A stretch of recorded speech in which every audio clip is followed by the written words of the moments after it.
Hello, welcome back to the weekly Lost Mine of Phandelver Dungeon Master tutorial, where I explain everything. I will do demonstration, and I will also get you to participate with me, because that's what I want to do. This is the whole point of doing a live stream in this way, is get you some practice. So welcome back to all of you, and I have plenty prepared for you. What I've done is I've updated the slideshow. So the slideshow was designed for 1280 by 720. It is now designed for 4K viewing. Okay, for those of you who wanted something that was a bit better, don't you worry, I've got that sorted out, and hopefully you are getting a nice crisp clean image coming through of my battle mat. This is the battle mat that I have set up. You will notice it is not to scale. That is because the full scale map would be 6 foot by 8 foot, and that is totally impractical to do anything with. So I have scaled it all down. All those squares should represent actually 10 feet by 10 feet, not 5 foot by 5 foot. I'm going to put up a poll and just ask a question of you. My suggestion to you is get some food, some drink, get comfortable. Make sure you are ready to participate. Make sure you have some dice close by, because you're probably going to need them. I do a presentation, so I'm going to do a slideshow first. Let me just go to my face first. I'll go back to the back here later. But for now, let's go over here. So as a general rule, I do a slideshow first. I present everything that I have. I'm only covering half of the dungeon area because it's huge. It's a very large area for a modern dungeon. I'm also going to be making sure to give you an opportunity to ask questions. The whole purpose of making sure there is a live section to this is so that I can answer your questions live, rather than you going into the comment section and trying to ask a question there. So you get a much more immediate response, because you may find that YouTube doesn't notify me if you do ask me a question in the comment section. Hi, Dan. Dan is a patron. He has been supporting me a really long time, and he has also been made a moderator. Hi Dan, how's it going? I don't think we'll be doing Sunless Citadel anytime in the future. Sorry. Nacho Man, also a patron. How are you doing? They all support me to continue running this program, if you hadn't realised. And yes, the schedule will be put up for all the live streams in the future on my channel, on the community page, and patrons will make sure I'll give you the updated one every time it changes. And I'll make sure, even if it's not updated, that you get it every month, okay?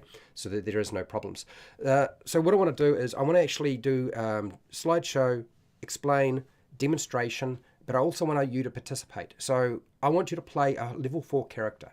If you're up for that, let me know in the chat section. Just write in whether you want to play a fighter, a cleric, wizard, or the rogue.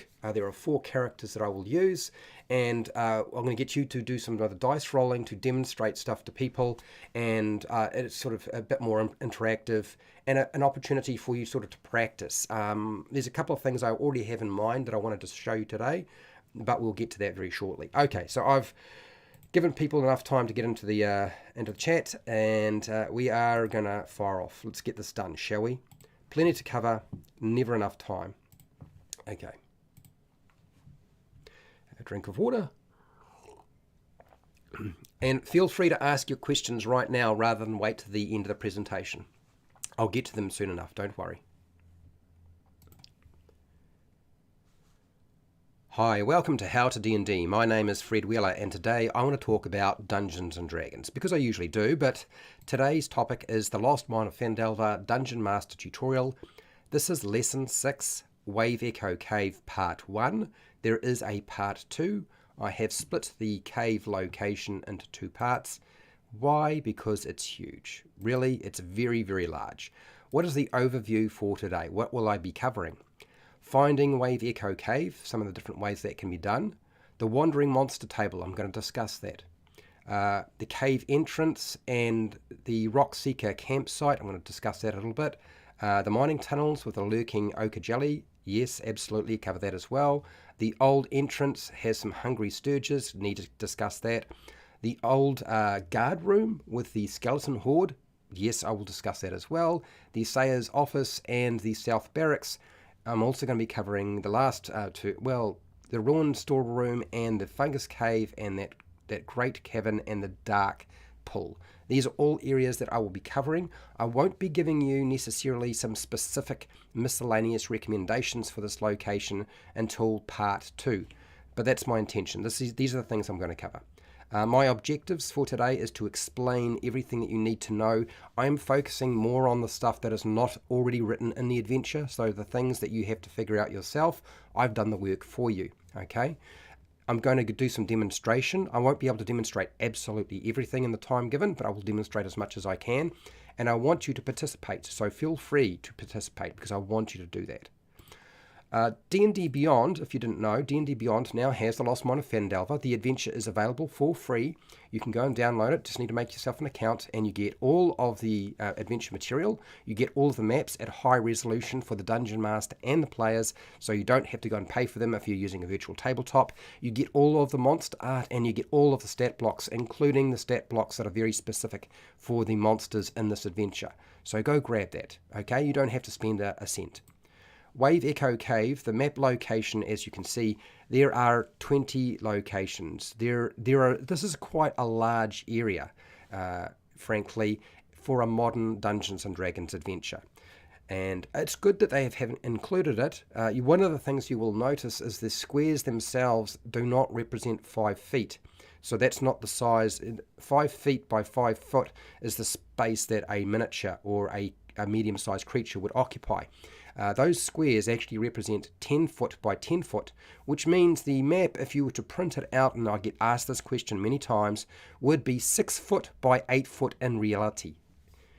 No, you don't want to do that. I mean, if you really must, go for it, but I have no advice for you. I'm going to stick to giving advice for things that make sense. Finding Wave Echo Cave. Now, that's something I can discuss. There are a couple of ways that you can find Wave Echo Cave. And certainly a couple of ways that the players can. Gundren Rockseeker's map to Wave Echo Cave. You'll find it on page 41. If they get hold of the map that Gundren has, then that will show them the location. Gundren Rockseeker himself, of course, knows the location to the mine cave, so again, very easy. But even if you lose Gundren, even if he dies, the maps should still exist. All of the doppelgangers know the location of Wave Echo Cave, as they work for Nesna the Black Spider, so you can ask them or interrogate them. King Groll has seen the map and knows how to get to the cave as well, so another individual that can be questioned. Rudolph the Druid can take the party to the cave for a favour, which means they have to kill a dragon. Probably a bit much, but that's one NPC that can direct them in the right, take them to where they need to go. Agatha the Banshee knows the location of the cave, but the player's characters need a valuable piece of jewellery to convince her to answer a question. And if they get the information from Agatha, they will fail the standard quest that is offered for Agatha through Sister Gorel. But there are other pieces of jewellery that could be used in the adventure, and potentially the players might get some jewellery purchased from a city and then solve a lot of that problem anyway. The bugbears in the Red Brand hideout work for Nesna the Black Spider, so they also know the location of Wave Echo Cave. And Clark the bugbear in Cragmore hideout has seen the map to Wave Echo Cave, because remember, he captured Sildar Hallwinter and Gundren, so he would have opened up the map and had a look at the map before it was passed on to the next individual. So lots of different ways of getting the information of where to go for Wave Echo Cave to the player's characters. One of the first things you'll notice with a location like this is they offer up a wandering monster table, which is fine. This is what we normally do with a large location like this, and wandering monsters are designed specifically to stop people resting. I'm going to recommend a couple of things for you. I recommend removing the Grick, because it's a boring monster, and the zombie and the skeletons, because these monsters don't really wander around, okay? So you've probably got way too many monsters or different types of monsters on this wandering monster table in the first place, so I would remove a few. The ghoul is potentially the best wandering monster to use for Wave Echo Cave, because they would wander around and they probably are the dominant creature in this location anyway. If the player characters take a short rest or a long rest inside Wave Echo Cave, then you're going to select or roll for the wandering monster. You do not need to roll if you don't want to. You don't need to necessarily wait for a roll of a 20-sided dice. I know there's a dice mechanic for here and for this, but if they take a short or long rest, interrupt it, okay? Why? We want them to leave the cave and rest in a safe location, and Wayveko Cave is not a safe location. That would be my recommendation to you. And you can roll randomly on the table. You can just select the monster you think is most appropriate. It's up to you. Right, going through the different locations. Our first location for this cave area is the cave entrance.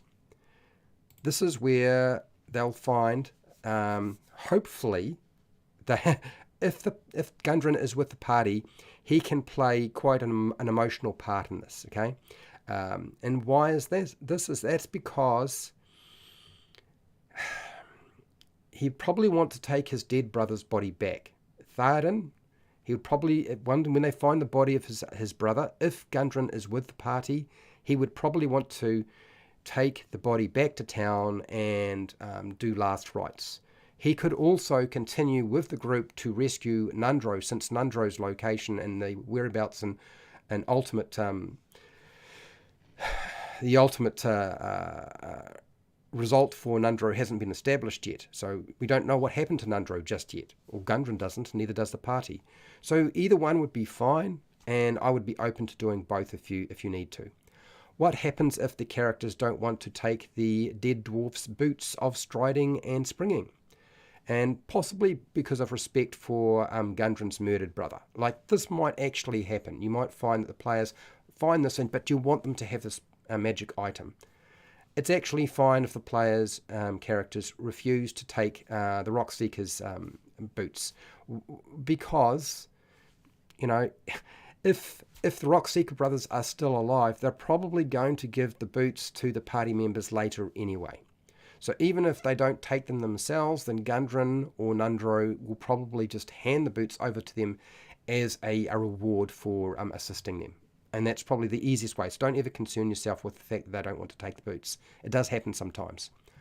What are the dwarven supplies in this location? There's a dwarven camp, mining supplies, and it talks about that, but doesn't actually tell you what they are. So I've made a big list. You select the things that you think are most appropriate and ditch the things that you don't think are appropriate for you.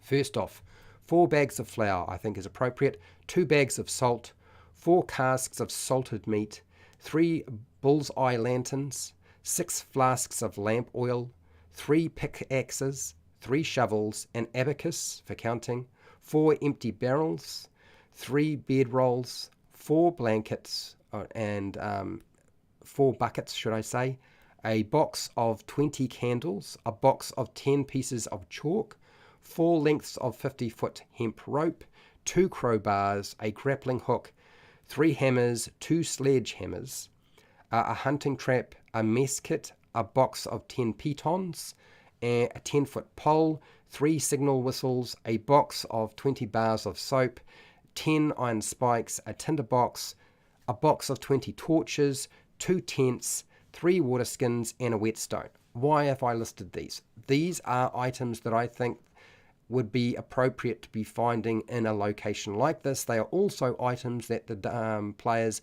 will find useful. Okay? And you take what you want and ignore the rest. It's fine with me. I don't have a problem with that. The next location, this is Area 2, and that is the mining tunnel. This is where they will potentially come across their first monster, or they won't. The mining tunnel has an ochre jelly that is meant to stalk the player characters.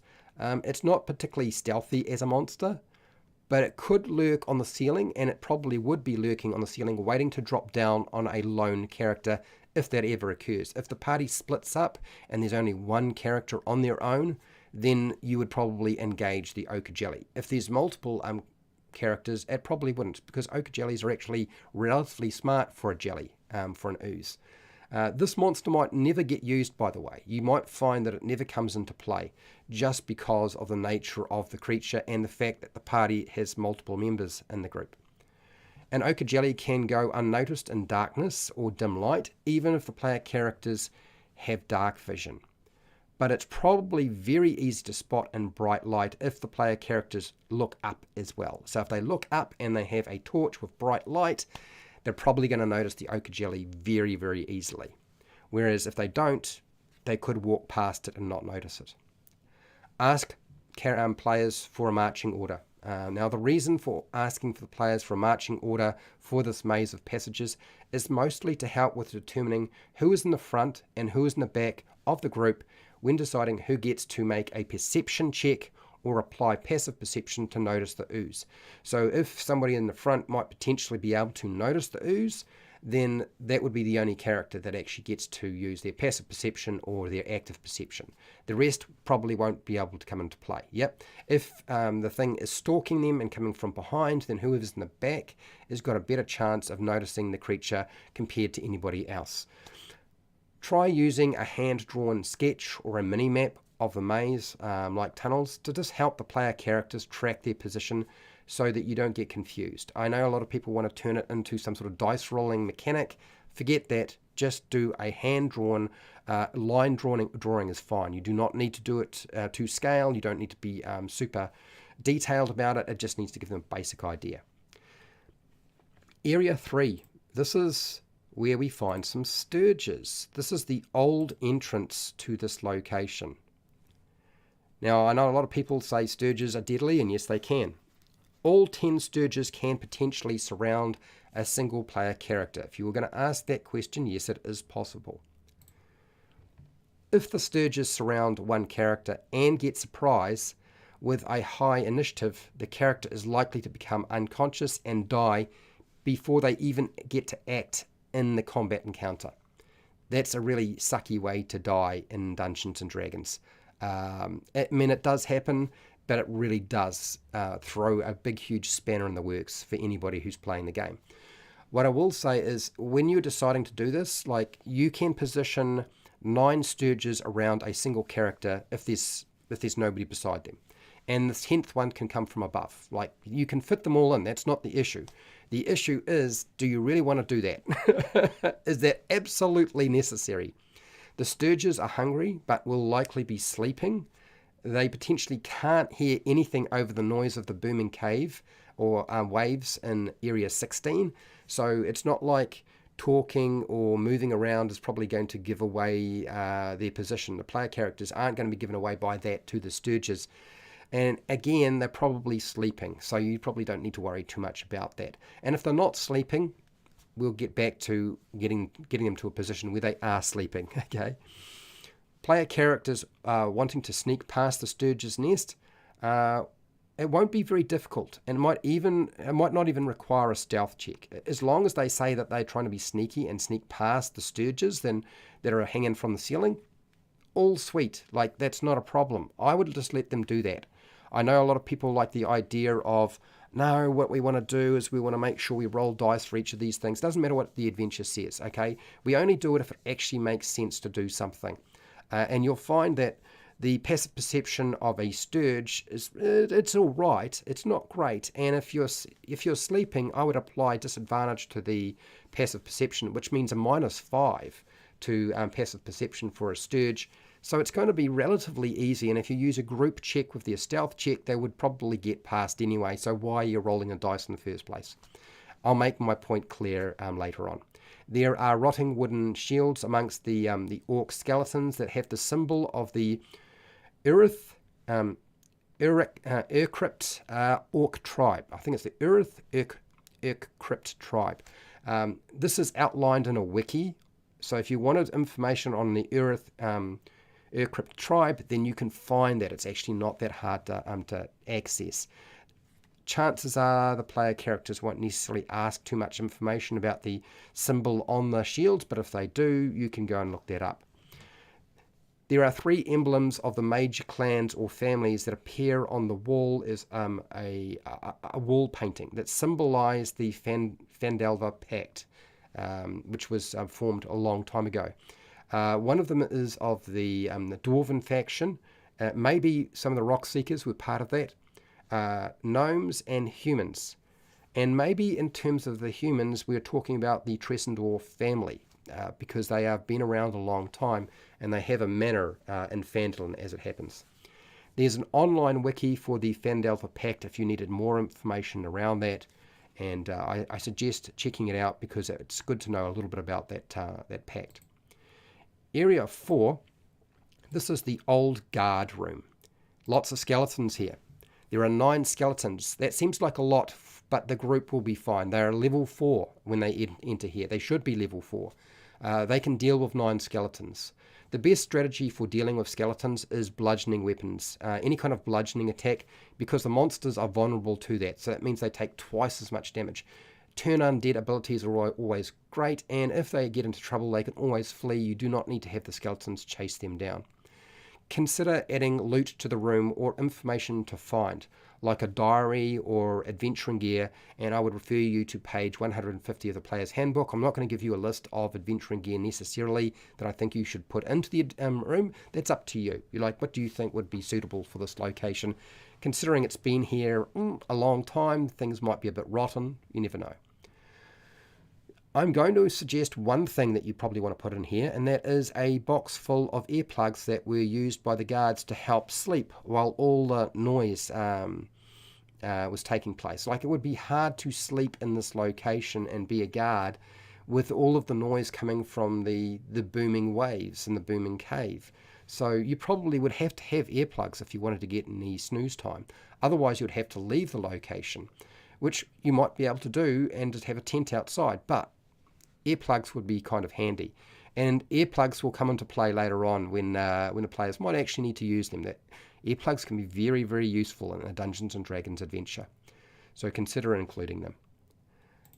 Area 5, this is the assayer's office. What the heck is an assayer's office? I know what you're thinking. I had to look it up too.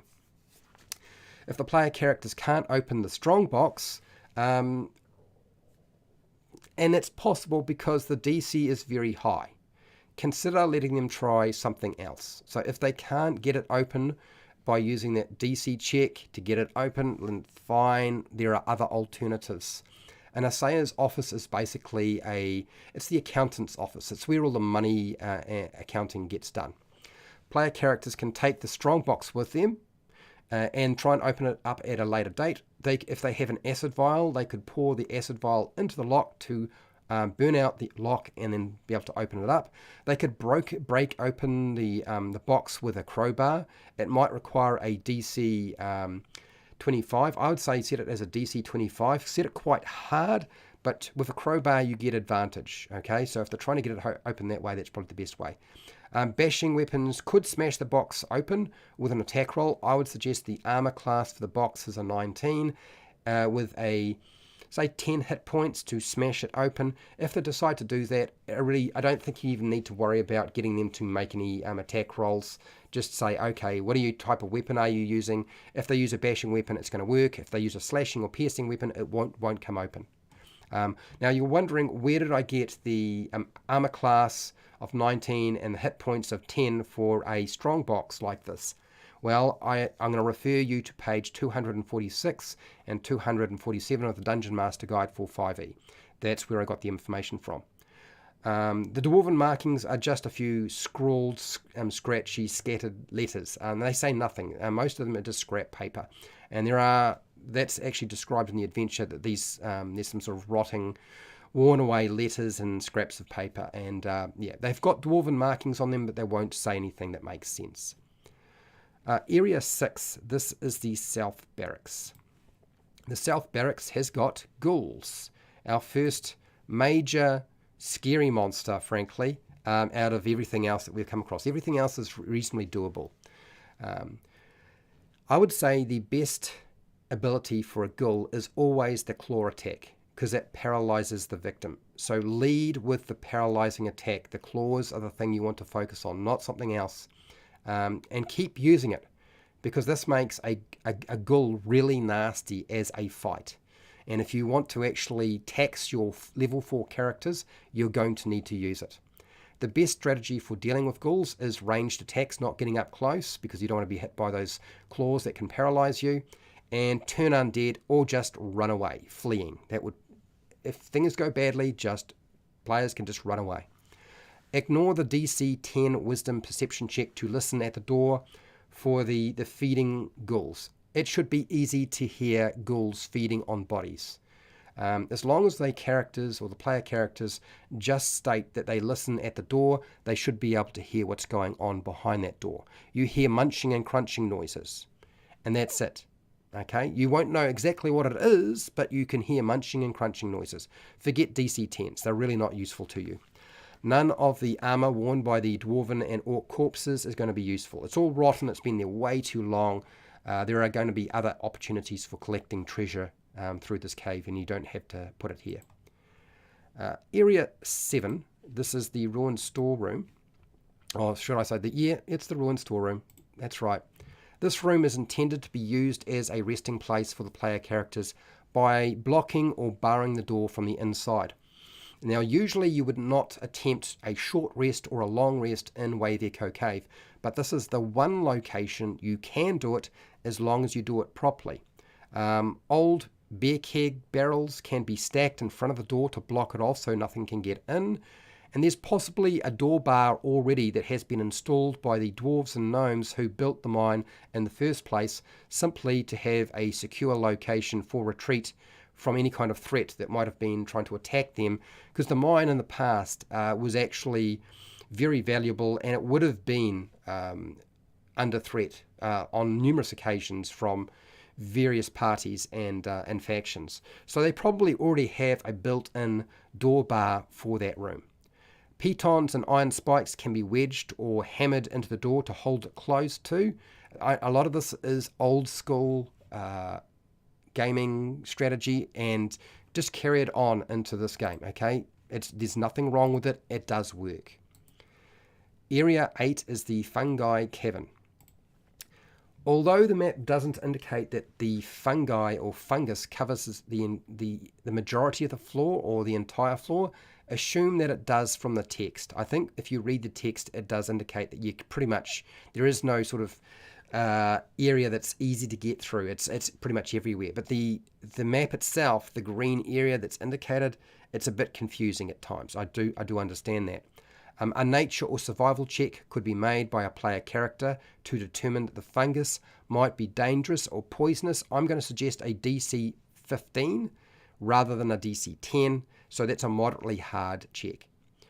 This room is a slow-acting environmental trap that players are meant to avoid and take a different path when they discover that it is an environmental trap. It isn't actually an area you're supposed to go through. So once somebody goes through and gets hit by some sort of nasty effect, everybody else has then got to either put in place a strategy that's going to be effective or avoid it completely. Consider giving the player characters advantage or even automatic success on the Constitution saving throw that is detailed in the adventure if they cover their mouth and their nose or hold their breath. Either one should be sufficient. Now, if you don't know, it's a big thing. When you get poisoned, the poison condition has a lot of things that really screw you up big time. And you don't really want to have that for an extended period of time, like an hour is a long time. So how would you get rid of the poison condition? Well, the only things that really can get rid of the poison condition is the Lesser Restoration spell, which you will find on page 255 of the Player's Handbook. The Paladin's Lay on Hands power, if they have a Paladin in the party, and you'll find the information on how that works on page 84 of the Player's Handbook, or some other way that they can remove the poison condition, okay? But basically, those are the best ways to, and probably the most obvious ways to get rid of the poison condition. Otherwise, that means taking time and resting and waiting for the effect to dissipate. Area 9 is the Great Cavern. The Great Cavern is full of ghouls. There's a lot of creatures here. These ghouls have a chance to ambush the party of characters, so roll a 20-sided dice and add their stealth modifier, which is +2 for their stealth check. The +2 is actually their dexterity modifier. So if you couldn't find the stealth check modifier for your ghoul on the stat block, it's because it's the dexterity modifier. Compare the ghoul's stealth check with the player character's passive perception or an active perception check, depending on what seems appropriate to use, and this helps determine surprise. What we're trying to see is, will the ghouls actually surprise the player characters in the first round? And if they do, things are going to go pretty badly for the players, I suspect. 7 ghouls can be a deadly fight with paralyzing claw attacks, so allow player characters to flee if they need to. There is a lot that a Dungeon Master can add to the cave if they want, because it was likely the main feasting area, so there would be a lot of different items. I'm not going to include stuff for you. I feel like this is one time where you need to sort of stretch your imagination and open up the trinkets table and use some items from there, or use some of the stuff that you find in the adventuring gear section of the player's handbook. The last section of this map is Area 10, the Dark Cave. Potentially the first major piece of treasure. It's not necessary for the player characters to make a perception check, in my opinion. I would just ignore that as long as they state that they search or investigate the pool itself to find, so that they can actually find the skeleton that has the treasure. Okay. Now, I know what you're thinking, but why would I not roll dice? Look, a lot of the game is around making choices rather than rolling dice. If rolling dice makes it significantly more interesting, then by all means we do that. But if it's sort of like a foregone conclusion that everybody in the party who searches the pool will make a perception check, kind of doesn't make sense. If somebody gets into the pool, they're probably going to discover that there's a skeleton down there, okay, in the water. So yeah, don't get tied too heavily to making a dice roll for everything. And this is part 2 of Wave Echo Cave, or part 1 of Wave Echo Cave. Part 2 of Wave Echo Cave will be lesson 7, which I will continue and give you what you need. Now, I'm hoping that this has given you the kind of information you needed, and if it has, fantastic. Please ask your questions, give your feedback, use the comment section. That's what it's there for. And hey, till next time, keep rolling those 20s.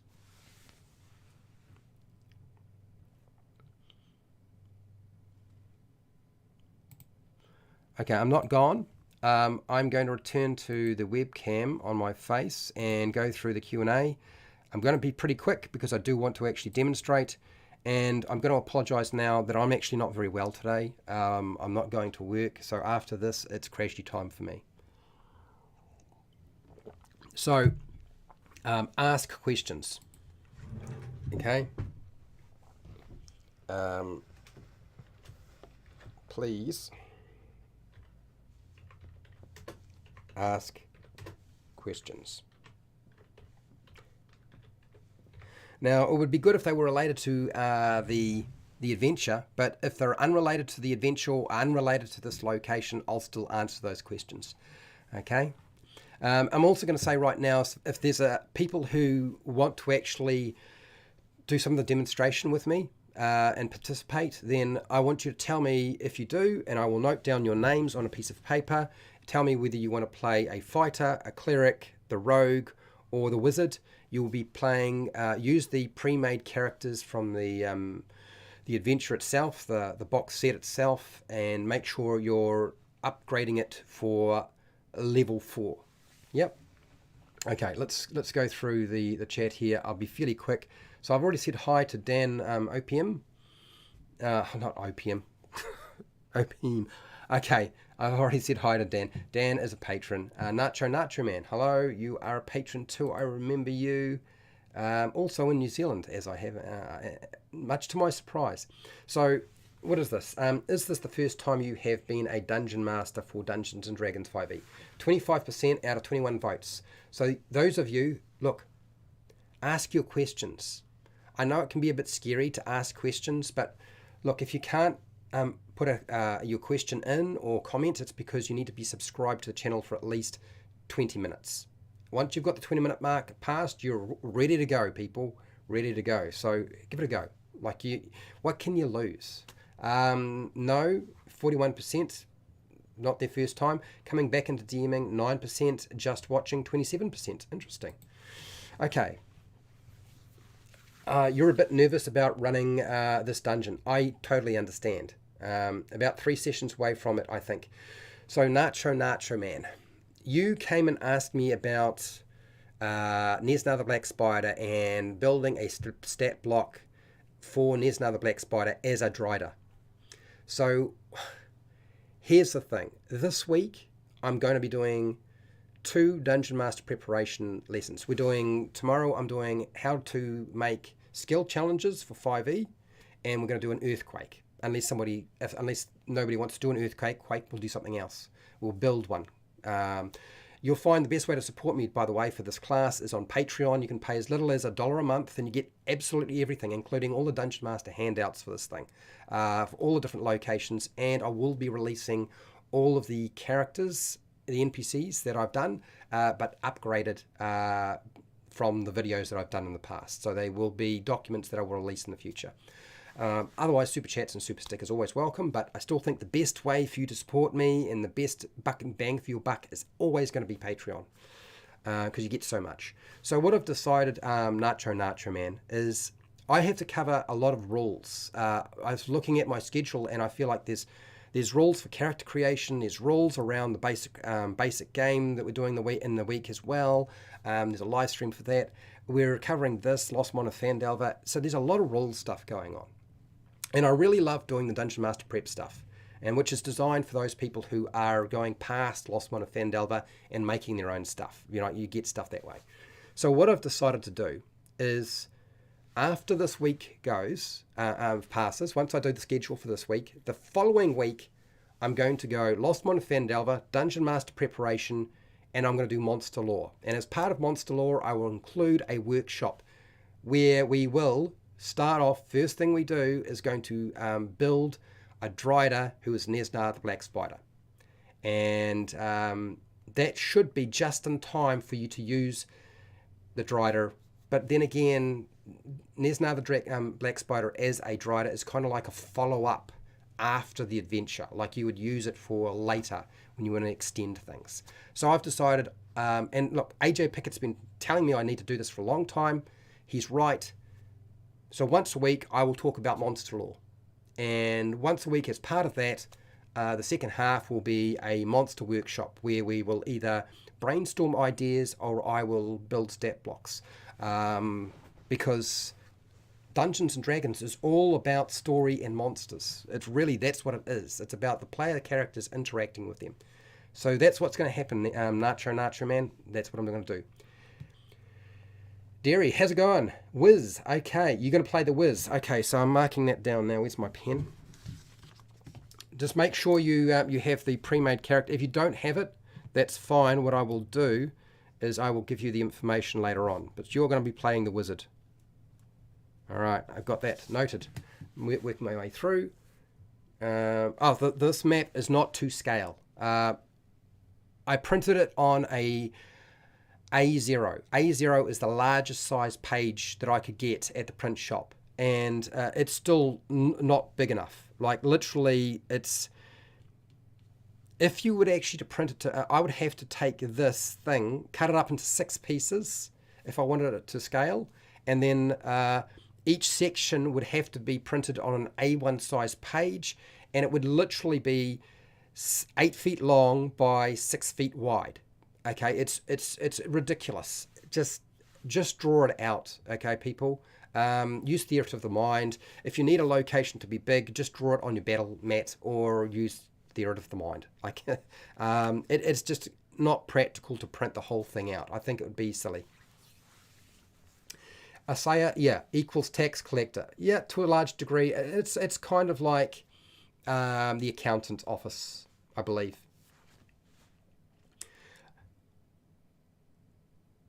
This particular map is on A0, okay? The other ones that I've got that are actually to scale are on A1, Dan, but this is A0, but it's still not to scale.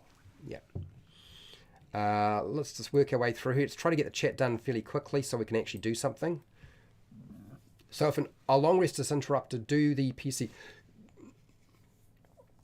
So if the PCs get the benefit after the combat,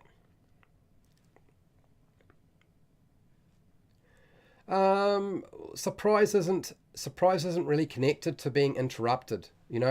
Just because you're interrupted doesn't mean you're surprised. Do you know what I mean? And as for getting the benefits after the combat, well, they would have to, if you have a combat during a long rest, you don't benefit from the long rest. You have to start that long rest again. Look, new dungeon masters, tell your players to leave the cave. Like, the best thing to do is probably leave the cave. Don't rest in here. Find a different location. But there, as I said, there is one location in here designed to be rested in. Yep. Looting boots from Gundren's dead brother does seem like a bit dark. Yeah, which is why I wanted to mention it. You could put them inside the ochre jelly, but I don't think it's necessary. As I said, Nacho Man, the players are going to get it at some point anyway. The Rockseeker brothers will give it to them. At some point, it's going to be passed on. I don't know. Do signal whistles have different tones and pitches? Probably they do. I would imagine you would have a signal whistle so that if you're working in a location and you get into trouble, you can signal to the others that you need help. So that's why I included the signal whistle. Yep. So it's up to you if you want them to have different types of sounds. Okay. Now, so Derry, what you're talking about is the new rules, the Unearthed Arcana for expert classes. Talks about if you take a long rest and you have at least an hour of that long rest, you still get the benefits of a short rest. And they've done that deliberately because the mechanics behind the short rest and the long rest are actually different. And so, and something you want to advise your players is, look, you may not get your long rest in. It would be smart for you to take a short rest first and then take the long rest. Do you know what I mean? That might be the best way to educate them around this sort of thing. Yes, the Sturges can form into a swarm, and yes, you can have them swarm in a single player character. It'll be really brutal, but there's a way to deal with that. Actually, I'm going to show you today. Yeah, that's right. Sturges do feed to a certain point, and then they will just detach themselves and fly off because they can't feed anymore.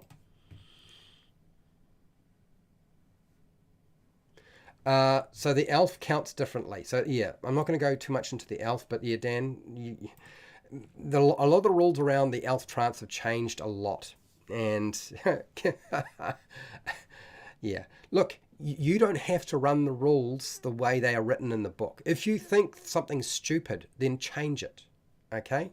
It's not like Wizards of the Coast are experts at this stuff, because they are still trying to figure things out themselves. They have been for years. And you'd be surprised how little these rules have been playtested. I know this. I was part of the beta and alpha playtest for the game when it came out. So I'm not surprised we're seeing a new version coming in the future. Shield, not cursed. I'm not sure. I'm not shield. Okay, shield. -1, not cursed. Do the writings have a Scottish accent? Probably not. Probably not. Okay, let's see if I can get through this a bit faster. Because we need to actually do some demonstration.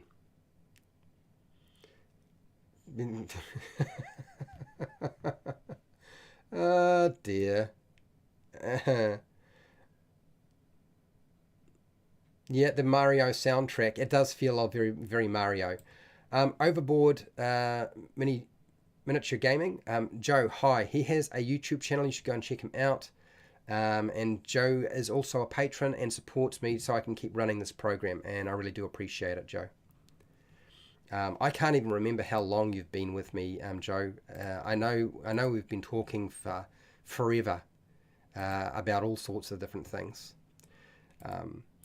So yes, if you haven't figured it out, the patrons support 5 or 6 different programs running every week, which is a lot of programs. Not all of them are actually beneficial to them too, believe it or not.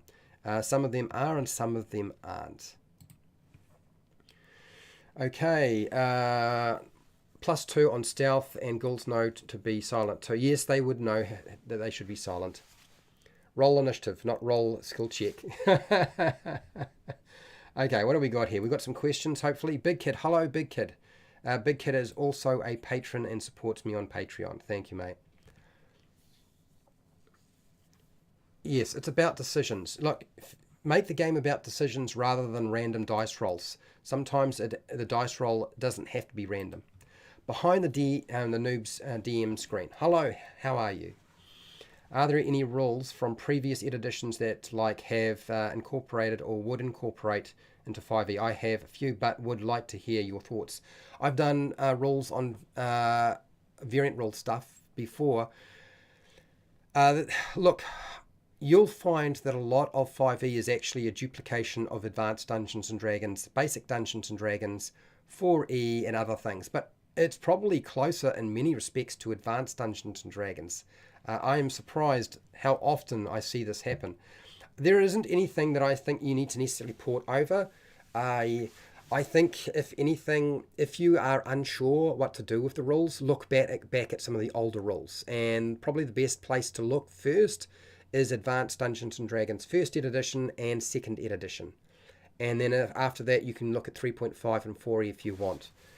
You'll find that most of what you need that has been lost is the transition from TSR to Wizards of the Coast, because Wizards of the Coast doesn't really know what to do with the game in some cases. Can WizKid. Ben, hello Ben Fletcher. Hello, great instructions as always, Fred. Thank you, Ben. I'm glad it was useful. Hello, Nick. How are you doing? I don't have time to run games online. And yeah, I know people want me to do that, but it's just not going to happen. My time is spent. I want you to play more Dungeons and Dragons, not play Dungeons and Dragons specifically with me. Nacho Man, you like the sound of that, eh? I told you, monster lore is the way to go, baby. AJ's been hassling me for ages and saying that everybody should be doing it, and I'm like, he's right. Probably only tangentially connected. Your symptoms can be treated naturally. Ignore this if you prefer. Yeah, you look, if you've got a healer's kit, why not use a healer's kit and say you can get rid of the poison condition? I think that's a good idea. Absolutely. It makes a lot of sense. I have done a video on the healer's kit, so go check that out. And it's definitely going in the right direction. Yeah, you know the fourth level wizard pretty well. Good. Just 3.5. So yeah, it won't matter too much. I mean, I can give you the numbers if it need be. Okay, Nacho Man, I just wanted to give the final fight a bit more flavor, and one of the players has a phobia of spiders, so I really wanted to lean into that, hence the Drider request. So the advice I give you for part 2, which you have access to, Nacho Man, there is the Dungeon Master handout, and I explain how to do it, and you have the video as well, and I have actually discussed this before in a live stream before. Like, that advice will make it pretty tough. You don't need to make Nesnar the Black Spider a Drider just yet. What you want to probably do is save that up, and if they kill Nesnar the Black Spider, have him return a little bit like Darth Maul as a Drider, as punishment for failing. That would be quite fun.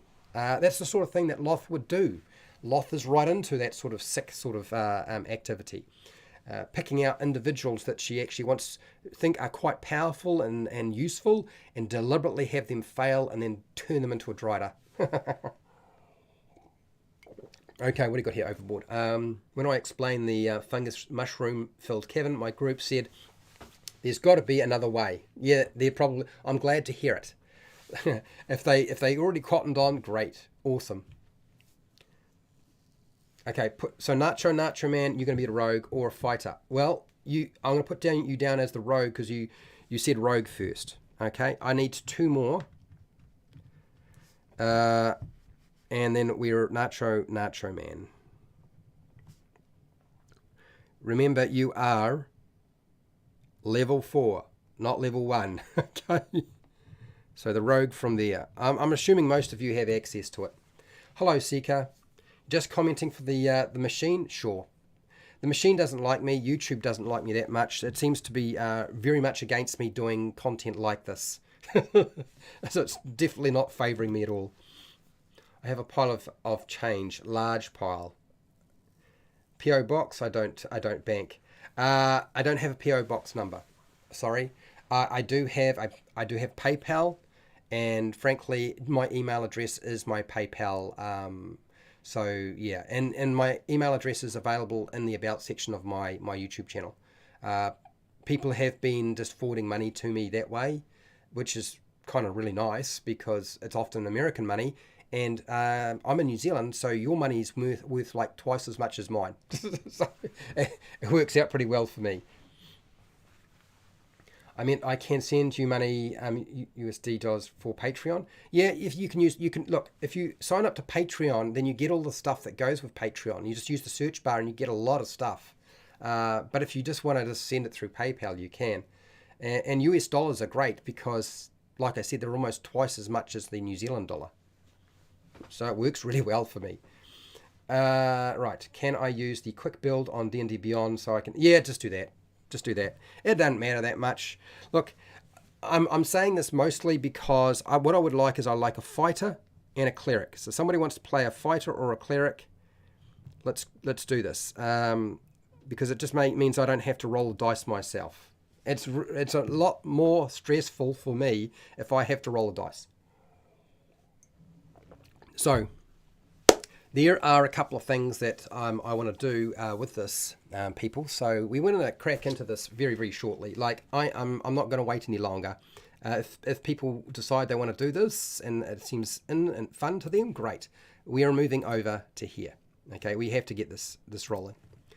Otherwise, I'm going to run out of time, and I don't want to run out of time. I want to get it done. So yes, still have a fighter and a cleric open for anybody who wants to pick it up. And if you don't have the pre-made character sheets, don't worry. Just make if you got a 4th level character, just use that. It's fine. It's fine. Ultimately, in the end, we're not really looking. You're all dungeon masters here, right? So it's not like you're playing through the game. It's more to sort of give you an idea of how this would play out. So I am pretty much ready, people. I just need us to fire it up. Now, I'm going to take the fighter and the cleric off. And hello, Spirit Wolf. How are you? I'm going to take the fighter and the cleric off if nobody wants to play a fighter or cleric in this. In many cases, you will find when you do stuff with me like this that I will generally give you the mathematics behind something if you don't have it. So you don't have to freak out if I don't actually know what my numbers are, so I don't know what to do. It's all good. Okay, people? It's all good. Okay. Right. Cleric and fighter, we'll remove you. So we're just going to have 2 characters, which is kind of fun. Yep, quick build a character if you want to. Just give me a second. I'm just going to grab... I think I've left something behind. Yeah, I have. Let me just grab something. And move some stuff around because I need you to be able to see what I'm doing. So we will place that a little bit closer. And I will get myself the thing that I was after. Yep, pretty happy with that. Sorry, I can't participate in that one. No, that's all right. Look, if people want to, they can. If they don't want to, that's fine. We'll do it with 2.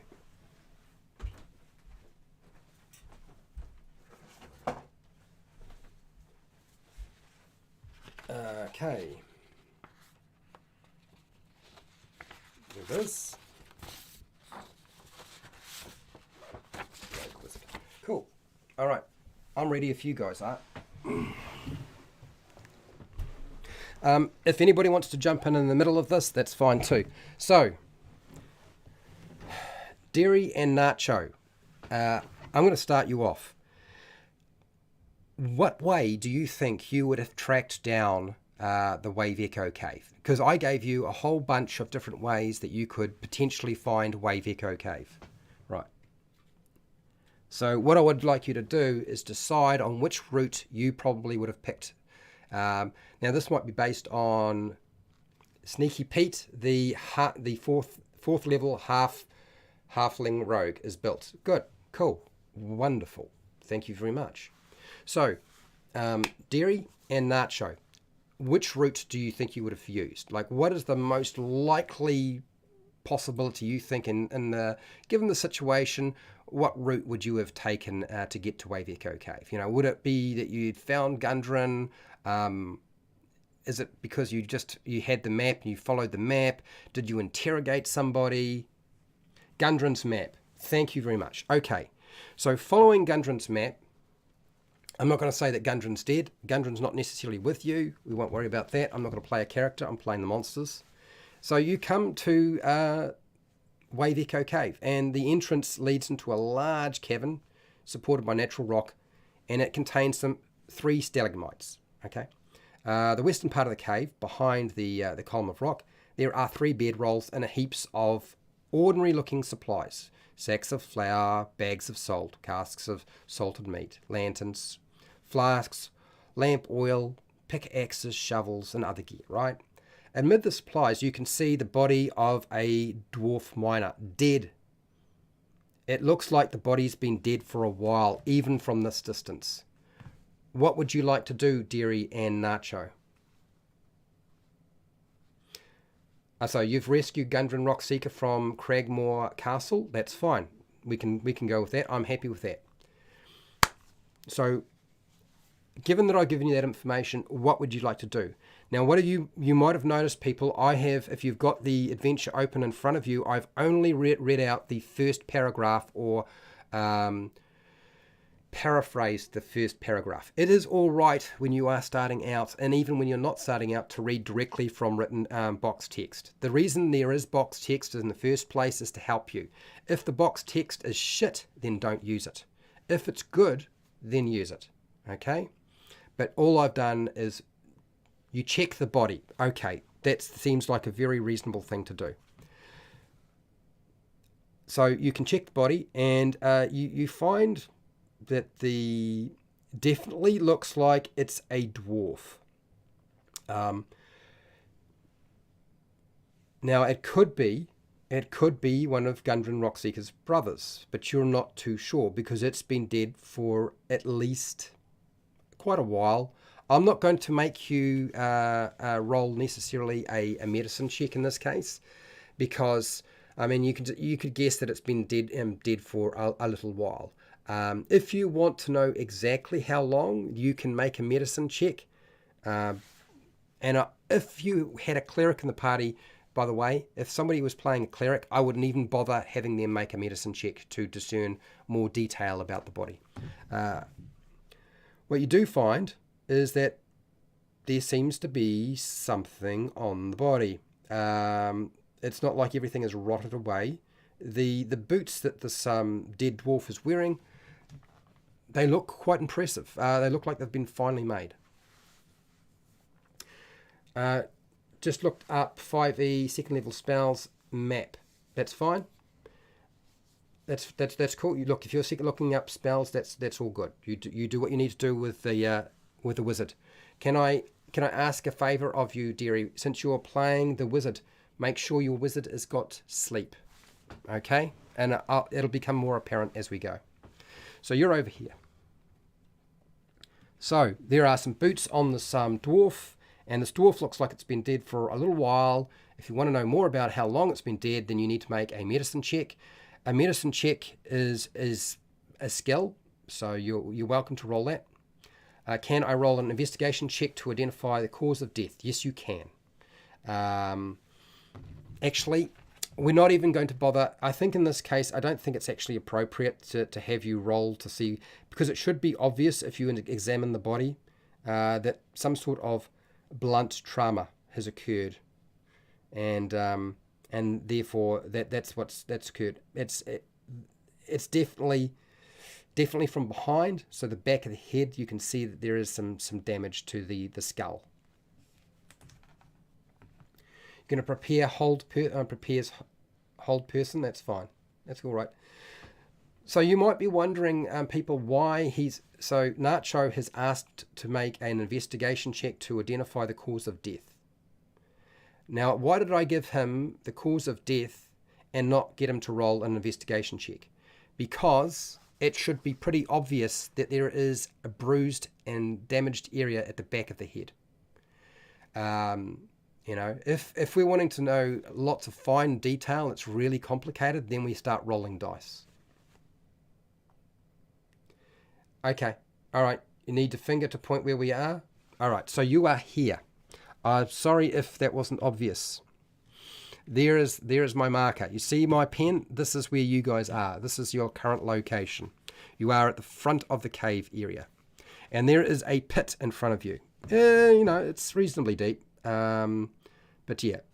So that answers your problem. I would answers your question, I imagine. You rolled a 1. Yes, but you don't. So here's another thing, people.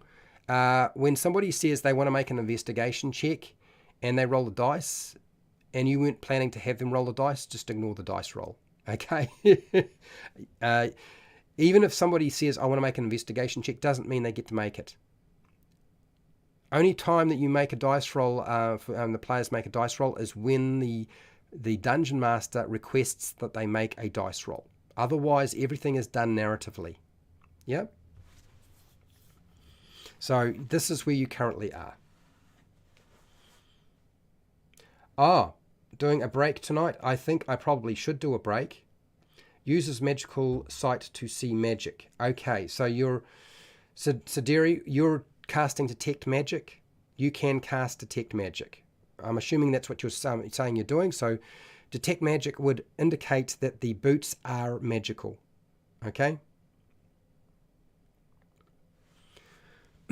So what I'm going to do, while you guys are deciding what you're going to do next, whether you take the boots off the dwarf, trying to discern who that dwarf is, because you probably have met the Rockseeker brothers before, but because the body's so been dead for so long, it would have bloated and swollen up, so it'd be very difficult to figure out exactly who it is.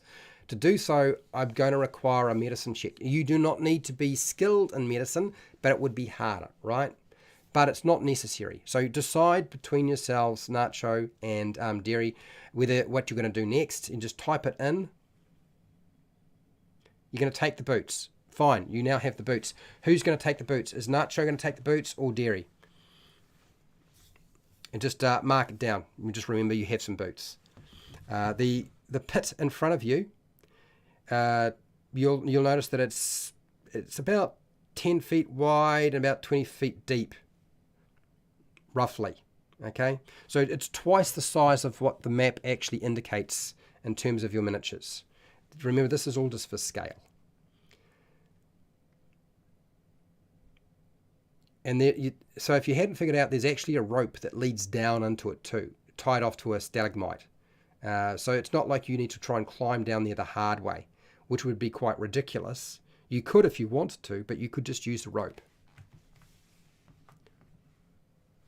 No, you can go whatever direction you like. You want to know what direction you are in, I am assuming.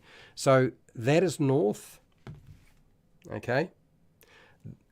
So I'm pointing the black the black part of the pen. That's north, south, west, and east. Okay, that's our north for now. I'll just leave that there. So what I'm going to do is I'm going to go and take a break while you guys decide, Nacho and Derry, what you're going to do. The rest of you, even though you might not be participating, you can ask questions. You can't tell the players what to do. You can suggest and advise them by all means. You can ask questions that maybe the players haven't come up with, and I will do my best to answer those questions as if you were playing with us. An arcane check. Okay, so unless you have the spell Identify, an arcane check is not going to tell you exactly what type of boots they are. You just know they're magical. Now, in the game, there is a mechanic that says you can take a short rest, and as you could, if you decided, you could leave the cave or stay in the cave if you wanted to and take a short rest to try to figure out what the boots do, or you could cast an Identify. Two different ways to figure out what it is. I know a lot of players want to use an arcane check to discern the magic nature of all magic items, But I don't advise doing that. You have just eliminated the importance of identify otherwise, and you've also eliminated that time factor as well. I'm going to pull it over to a different screen. I'm going to get Arnold to keep an eye on you while you make a decision, and I'll be back in just under 5 minutes.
Oh, coming back into here. Squeezing my button. There we go.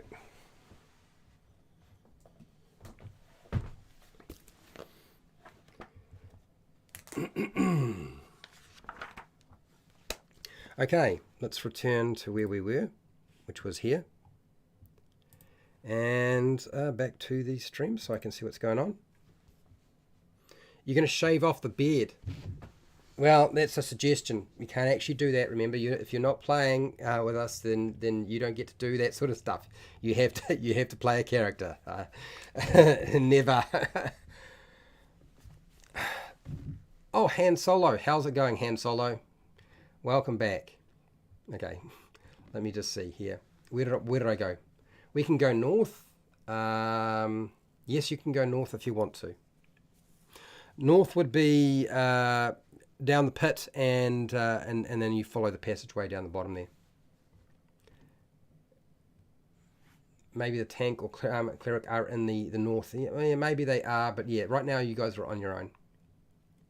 Not me. I'm already fleet. You have a +2 on Dex, yeah. Zip line. Well, it's just a climb check. You can just climb down. Yep. Okay, so Nacho, you're going to climb down. That's fine. You can climb down. So there's a passageway leading to the east and to the north, and it sounds to me like you want to go north. Correct? Yeah, so your choice is you're heading towards the maze where there's the ochre jelly, or you're heading towards the sturges.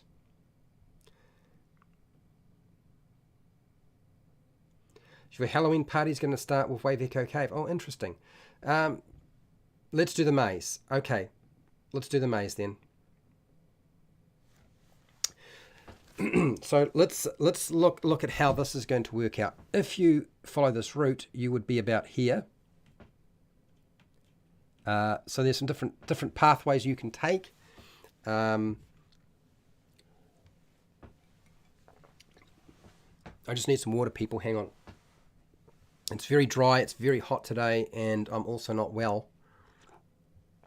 So I'm getting dry, and yeah, if I don't stay hydrated, I'm going to get in trouble.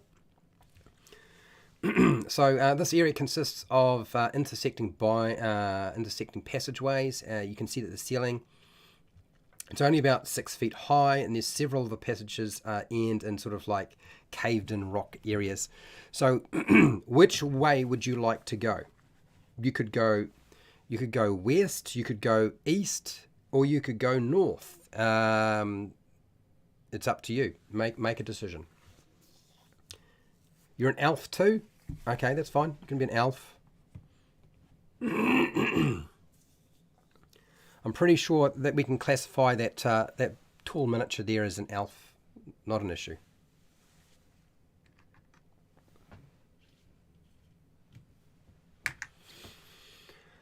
I'm coming in late. Will I be able to rewatch this live stream from the beginning after the stream? Yes. So everybody, I do not hide my live streams anymore. I know that I've been told that you should do that. Not hiding any more live streams. Okay, you're going to go west. You can go west. So west would take you to the dead end. There are 2 dead ends. Over here, 2 dead ends. So yes, what would you like to do? Do you want to go a different direction, or do you want to search these locations, or you want to try and unblock them?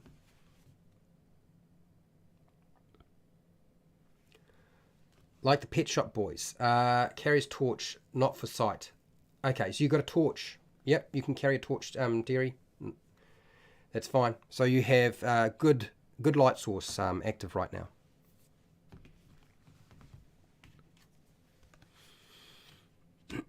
So you can see pretty clearly what's there. Yeah, it is. Oh, you are off camera, but there are 2 dead ends. Okay, so one is to the west and one is to the south. Otherwise, you would have to come back the way you came, and you could go north or you could go east. Remember the pen here, the black point is pointing north.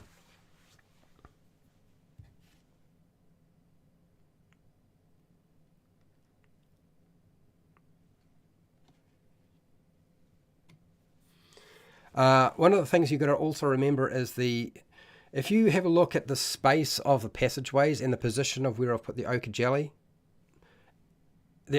can just about sense everything in the entire location. So it can move and change its position if it needs to, but it also moves very slowly. So it would be very easy to wind up stumbling into it if you wanted to. You're going to go north? Yes, you can go north. Okay. Travelling north, you find a passageway that comes to sort of a dead end to the west. You can either continue going north, or you can head east, because there is like a little juncture point. You can't see it on the map because I'm having to describe it. Overboard, what do you got here, Joe? How dark is it, Fred? Can we quietly keep moving north, listening for anything? Joe, are you playing with us today? Are you playing a character? Did you pick a character and I didn't notice? It's not dark now because one of them is carrying a torch. So they have bright light. It's very clear and easy to see.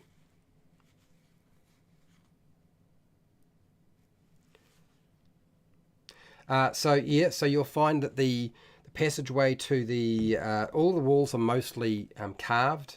Continue north. Okay, that's fine. You can continue north, which means you then come to another passageway heads off to the west, and the passageway also, it's roughly carved out, and it continues north. You want to go east? You want to go east? Fine, we'll go east. Now, at the speed that you guys are moving, which is probably going to be 30 feet to 25 feet, the ochre jelly can only move very, very slowly. It only moves at like 10 feet, even if it's climbing.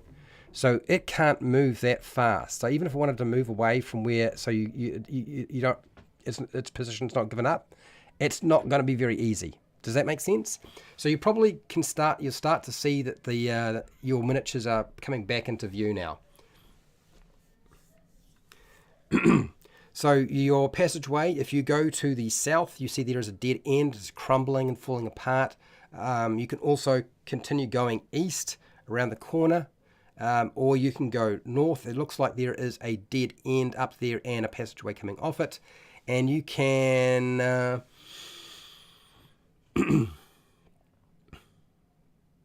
So what would you like to do? You want to go continue going... He's the biker chick with the clockwork nightmare or Pegasus, if I remember right. I don't even... Did you actually mention something like that? I don't remember that at all.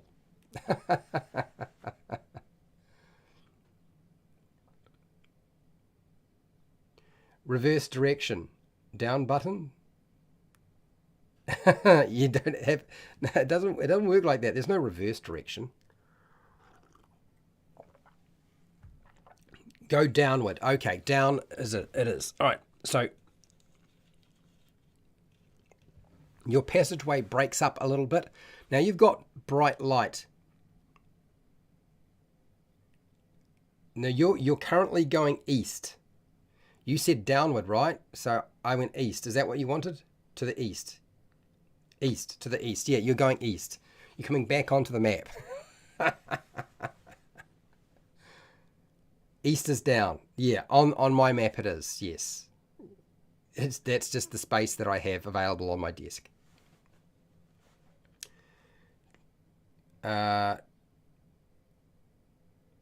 You want Joe to be a paladin? Joe has to tell me he's going to play a character, otherwise it's not going to work. So are we continuing east? You can go to the south. You can go to the east and continue. You could go north.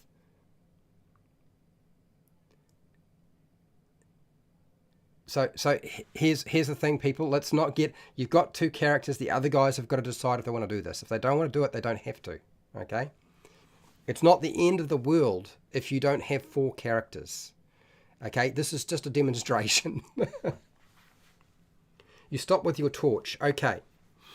Right, so if you stop with your torch, my clockwork mechanisms are very loud, so we move through the cavern. Laugh out loud. Okay. This way. So you're going to go that way. Okay. So you have a light source. Now I did mention this before. You're following the established walls. That's fine. One of the things I wanted to point out right now is, you remember how I said that the ochre jelly is probably moving along the ceiling? And because you move so fast and because it moves so slow, it's very difficult for it to avoid being spotted. And since you have a light source, the chances are as you're looking around, and I'm assuming you would be looking around, Derry. You will tell me if you're not. You could split the party, laugh out loud.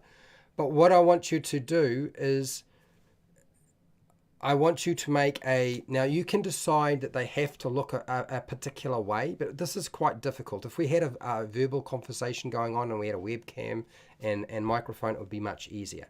But what I'm going to do is I'm going to say, look, you can make what do we got here, dearie? East. Follow me, east. So Derry, you're in front, I'm assuming. You are is it the wizard? Derry's the wizard. Derry's the wizard. I forgot about that. Derry's the wizard, and Nacho was following.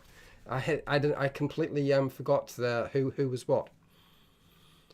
But there's a light source. So Derry will get you to make a perception check. Now, I don't know what your passive perception is, but it would be your perception plus 10. That would be your passive perception. So you need to let me know what your passive perception is, and then roll the dice as well. Dungeons and Chronics, hello, welcome back. They're also very expensive, so don't feel that bad about the whole thing. There's no reason for me to have printed these out other than I run a class for it now. Do you know what I mean? Now you're probably wondering now why would I get Derry to make an active check or use passive perception?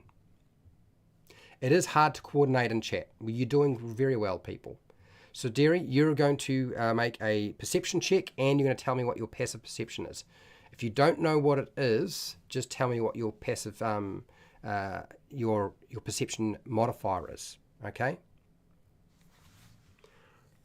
Entrance, rogue holds at side, checks down corridor. We pass. We're both silent. You're being quiet. That's fine. You can be quiet. But what I require from you is a perception check. The stats on the ochre jelly don't make it very easy for it to hide, unfortunately. Okay. Not to mention, it's got really nothing to. So the only way that you would pretend you're not going to notice this thing is if you just don't bother looking.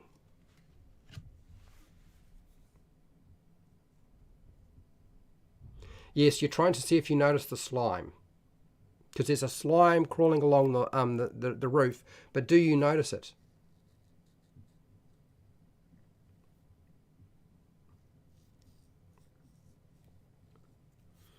Do you understand?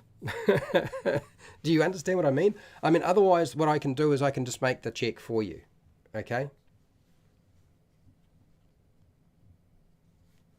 All right. So since I'm not getting anywhere with Derry in terms of this check, let's do this right now.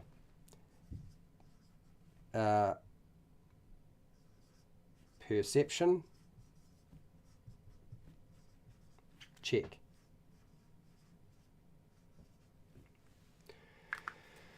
So at level 4 for the wizard, the pre-made wizard, it would be a +4 because their passive perception is 14. Okay. For those of you who are unaware of what that all means, it's all right. Don't worry. That's the passive one. So 4, and we roll a 20-sided dice. My passive is 14, if that helps. It does, but you were not in front, so I'm trying to get Derry to do this. It does mean if he continues on, you're probably going to notice it, more than likely. But I will roll this check anyway. Okay, 24. No, so you don't take your passive perception, which is 14, and add it to a dice roll. Okay. The 4 is the passive perception modifier. That's the 4. You roll a 20-sided dice, which is this thing over here. I will roll it now, and you add that number. So I rolled a 6. Does that make sense?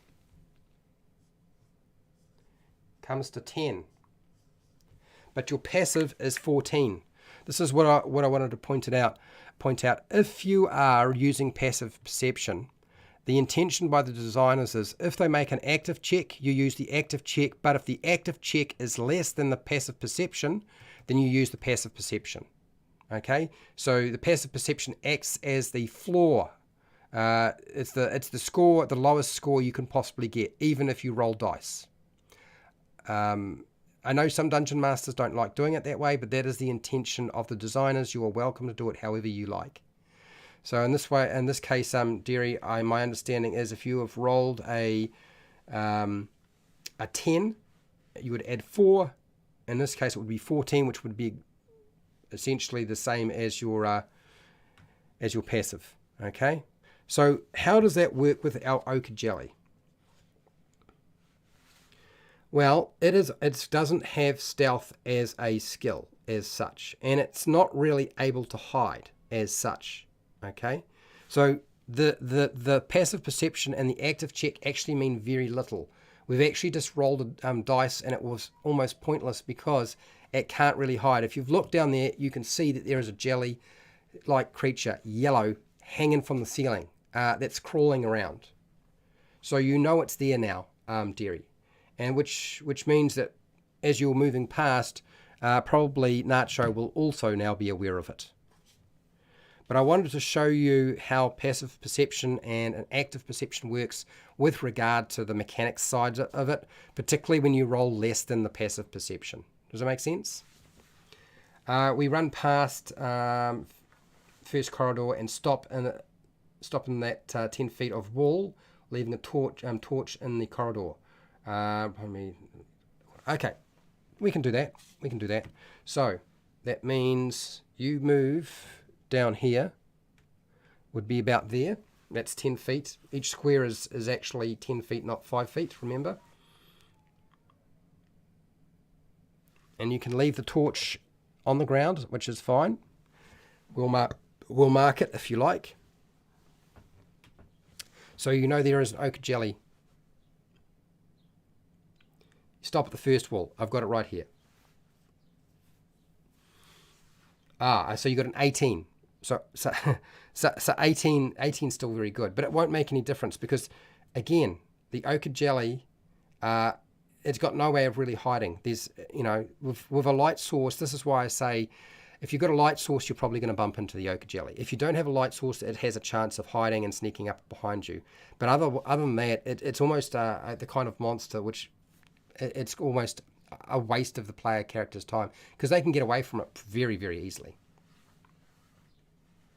You would stop where those steps are. I see. Okay, you can go there.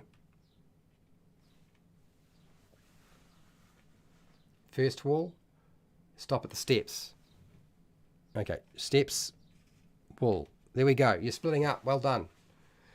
Dinomancer, hello, Dinomancer. How are you? Dinomancer is also a patron and supports me on Patreon, so I keep doing this each week. Now, you guys are starting to split up. What do you want to do? Where do you want to go? Do you want to go? Are you going up the stairs towards the north? Are you going to go further towards the east? There's a door in front of you over here. Derry, if you wanted the door, there's a door in front of you that you can open. You can go down south, down the passageway south if you wanted to.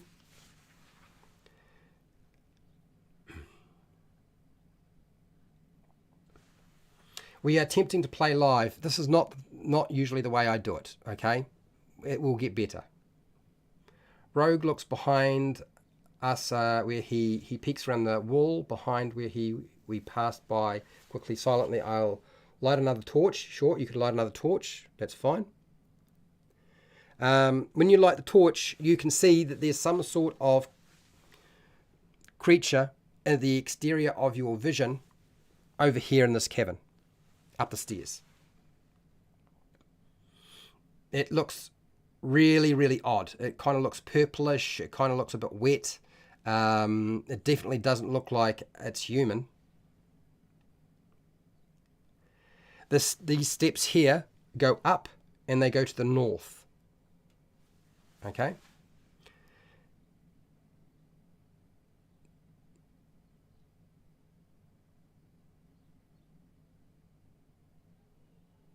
Yeah. So Derry, you're playing the wizard, so you need to you need to be telling me what the wizard does rather than what the rogue does. Yeah.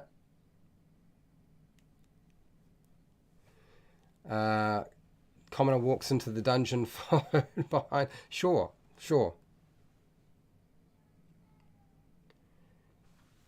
Okay.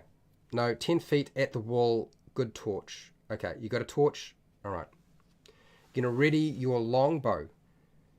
Okay, you can ready your... Now, I don't think it's going to be a longbow for... You're not playing a rogue halfling, are you? I thought you were playing a rogue halfling.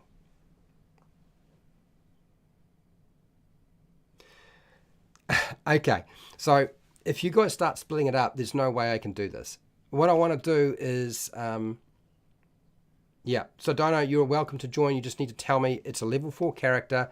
I want either a fighter or a cleric, really. So, no, we don't go upstairs. Derry, okay, understood. We're not going up the stairs, but that's what Nacho wants to do. Okay, Nacho doesn't want to go up the stairs. Fine. If Nacho doesn't want to go up the stairs, you don't go up the stairs. You can keep going this way. That's fine. Now, before we run out of time, there's some things that we need to do. Commoner has a torch and a bell. You are going to play a commoner with a torch. I should have guessed that would be happening. A torch and a bell. All right. A commoner with a torch and a bell. Okay, there you go. I'll give you... Does that look like it's got a torch? I don't have a miniature really for that. There you go. Torch and a bell. Fighter. Thank you. Thank you, Dynamancer. Thank you. You fighter. There we go. I've got it. That was a joke. Oh, you were joking. You can't joke, man. I'll take it quite seriously. You do realise if you were playing in person with me, everything that you say that it's a joke, I would actually take quite serious. I do this just so that people don't joke the whole time as it is. But it's worse when you're doing chat because I will take it as that's what you decide to do. That's fine. Yeah, please don't split it up. Please try to stay together. A clockwork biker chick. Okay, so one of the things I probably should point out while you guys are deciding where you go and what you do, since you are all over the place, is you probably already discovered that the Sturges are quite a big threat, correct?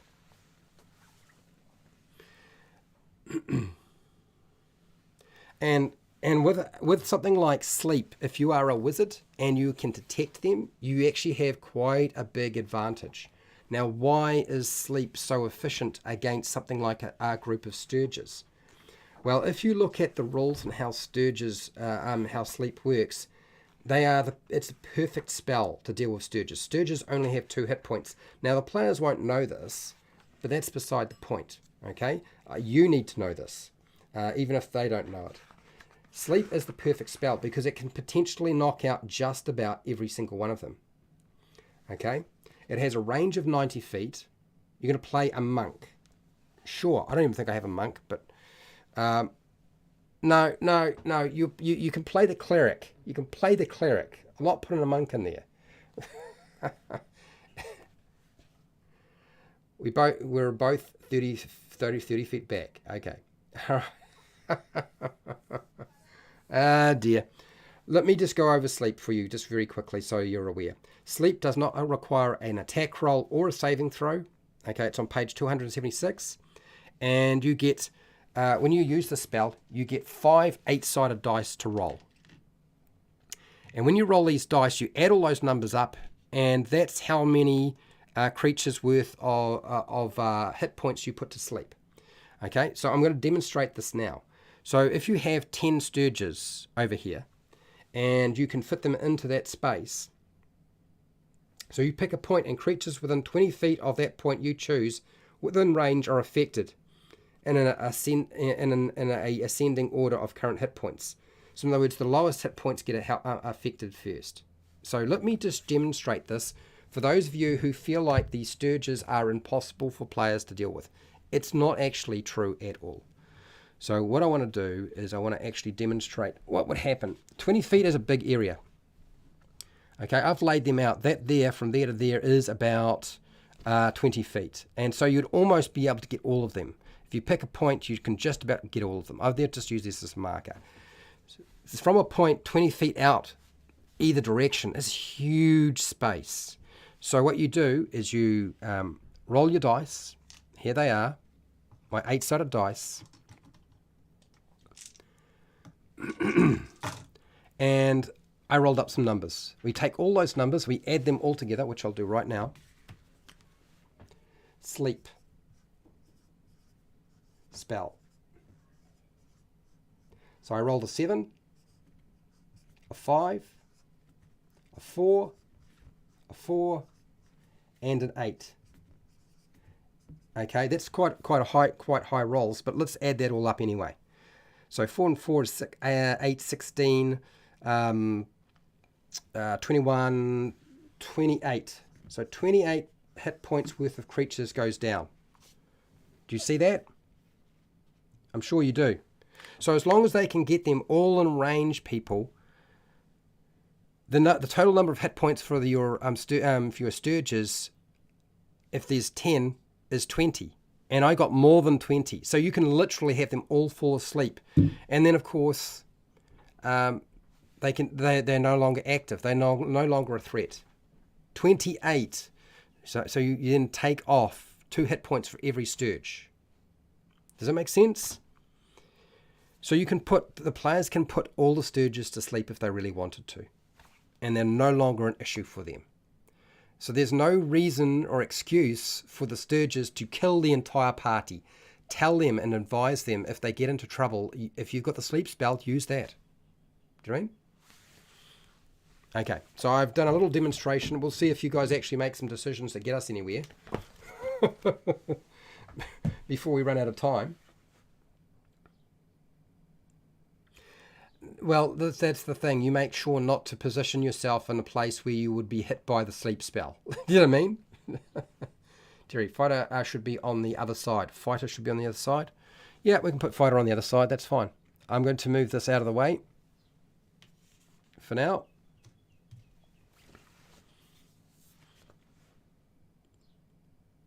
Yes, I do. So look, when you're dealing with new players, you have to advise them.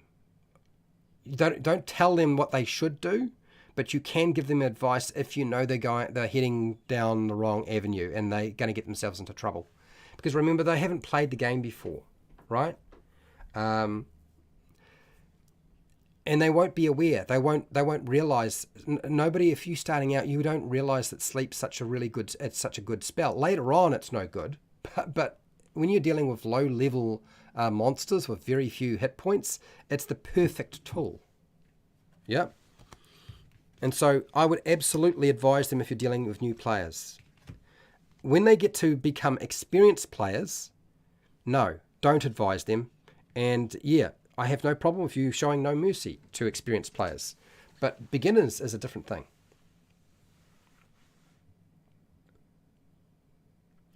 Let's get into a fight. Well, okay, let's get into a fight. You can decide where you would like to start the fight. And I have my board. I'll get you to roll initiative, people. But you need to decide. Just pick a location. You can do the room. We can run the room very quickly that has the 3 ghouls. We can run the room that has the Sturges.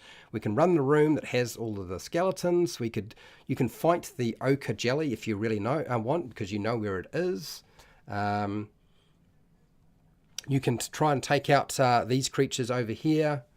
It's up to you. You pick a location. You decide where you want to go, people. So if you want to, I'm all for you demonstrating a fight, because that's going to come up at some point, right? So what is it going to be? Which ones are you going to go after? Because we'll just do whichever one you like. It's fine with me. Try to out the ogre to sleep in. Yeah, an ogre will not work. Yeah, no, it's only low-level creatures with very few hit points. All right, Derry is the wizard, and you're going to follow the wizard. Where are we going, people? What are you after? Are you going to go for? Are we going to demonstrate the Sturges? Are we demonstrating the ghoul, the ochre jelly, skeletons? What do you want? Who's the leader? I don't know who the leader is. Does anybody here know who the leader is? Throw the grenades first. You do not have grenades. Stow the shield and torch and axe is up. All right, so you have an axe out. That's fine. Hi Jeeves, how's it going? We are hopefully going to get to a point where they decide what they want to do, and we'll demonstrate a battle for those of you who have never seen it done.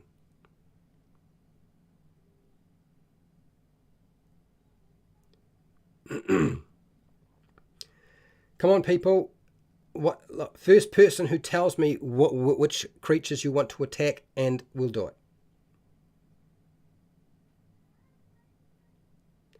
You can nominate the fighter to lead if you want. That's fine with me. So What are you going after, people? Are we going after the ghouls here, the ghouls over here? Are we going to demonstrate the ochre jelly? Are we going to do the sturges, which are all represented by blue dice? Are we doing the skeletons? Like, just tell me which one you want to do it. Like, I don't care. The closest enemy. Oh, of course you do. All right. Well, the closest enemy would be probably the ochre jelly. Fair enough. Let's do the ochre jelly. That's fine. We can do ochre jelly. We will put you guys in a position that I think you want, okay? I'm assuming the fighter wants to be right up close. I'm assuming that the rogue... Does the rogue want to be up close or not?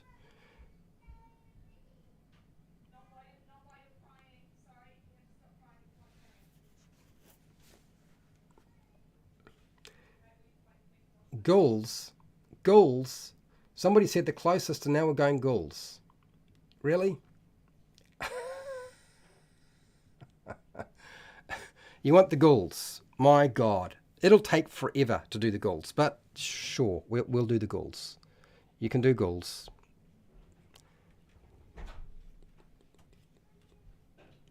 There we go. Ghouls it is. Okay, so I'm going to get you to roll initiative, people. So while you're rolling initiative, I will be rolling initiative. You need to make sure that you know what your initiative is. If you don't, you let me know, and I will tell you what it is. Okay? Okay. Now, as for surprise, I don't think that you guys did anything about being quiet and sneaky at all. I am taking charge. I'm taking charge. So, ghouls initiative. The rest of you need to tell me what your initiatives are. You are like kids. You are like kids. Absolutely.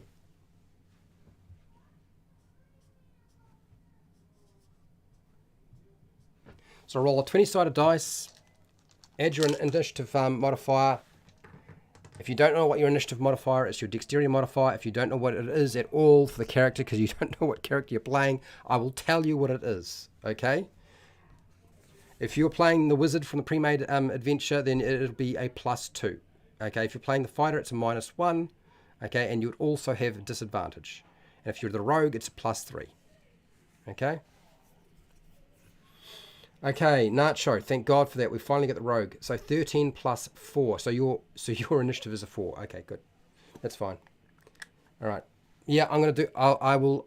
Forget about the ochre jelly, okay? We're now doing ghouls. Like, we got to go in some direction, right? So, rogue. 17. So 13 plus 4 equals 17. So that's 17. Come on, I'm still waiting for our... fighter, Dino, and I'm still waiting for our wizard, Derry. You need to roll some dice, people.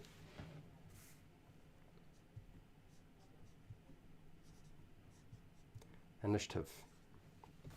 Okay. Ghouls have a reasonably good initiative. It will be +2. It is the dexterity modifier on your stat block, okay? For those of you who are unsure what that looks like, it's all right because I'm about to do it. Roll a 20-sided dice. I got a 3, so it's very low. I get a 5.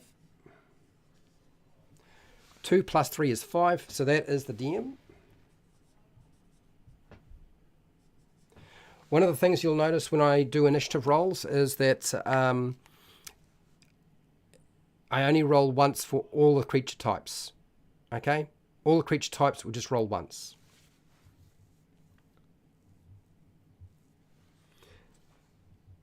Exactly. Just roll initiative, people. 11 initiative for Dino. Thank you for... That's the fighter. Okay. Derry.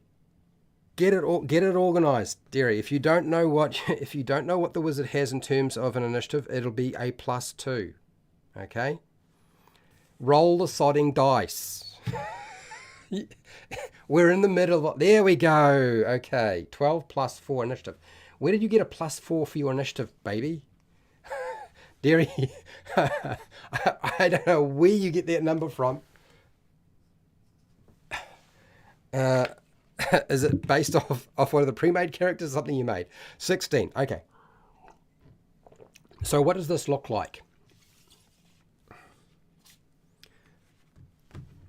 I'm going to show you very quickly what our initiative kind of looks like here. These are the different scores. He rolled something. He rolled something. Anyway, here is our initiative board. The Wizard, 16. Rogue, 17. Fighter, 11. DM, 5 for the ghouls. So I place it into order. Now start thinking about what you want to do on your turn. I don't want to have to wait forever, people. Okay, I am an impatient dungeon master right now, and I'm trying to do this in the next 14 minutes, because after that I'm going to go and get some sleep. Okay, right, 14, 11 for the fighter. We'll get rid of the cleric since we don't have a cleric. Okay, and then DM is going to be last, which is good news for you, for all of you. Like literally, that's happy news, happy times. We'll get rid of you guys. We don't need that. This means I can actually roll attacks, and I can show you what I'm doing as we do this. I'm on slow chat. That's all right. You have a +5, +4. Okay, that's fine.